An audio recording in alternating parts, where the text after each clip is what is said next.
civiliser la crise, ça veut dire comment faire pour pérenniser la société dans un contexte de transition sans basculer dans la violence. C'est ça la pérennisation, c'est ça la civilisation de la crise. Hein. C'est en fait comment, au moment de la crise, commencer déjà à entrer dans une autre société. Et l'éducation nationale est une instance majeure de civilisation, puisque c'est elle qui pérennise la République française, et elle agit à son échelle en généralisant l'éducation au développement durable, qui est une des priorités du ministre. Et cette éducation au développement durable, elle a lieu en introduisant les problématiques d'enseignement dans les programmes d'enseignement. Une fois que c'est dans les programmes, c'est enseigné. De façon transversale? De façon tout à fait transversale, c'est-à-dire il n'y a pas une discipline à laquelle est attribué le développement durable, mais bien au contraire, les problématiques du développement durable entrent dans l'ensemble des disciplines, de l'histoire, géographie et des sciences de la vie et de la terre, jusqu'à la philosophie, en passant par toutes les autres et sans hiérarchie. Ça, c'est la première chose, ça, c'est le premier niveau.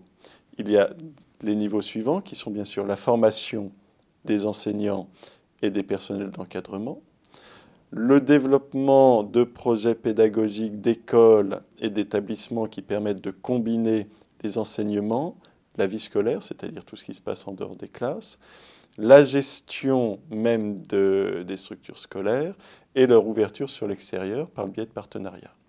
Il y a aussi la formation de ressources pédagogiques. Nous mobilisons donc nos ressources internes de manière massive, mais aussi nous multiplions les partenariats.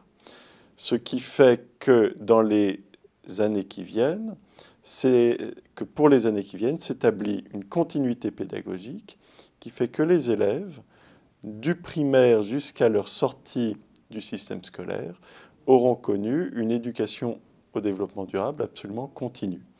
Et l'objectif de cette éducation transversale est bien sûr de former des citoyens qui soient capables de raisonner sur des questions complexes de façon libre, informée,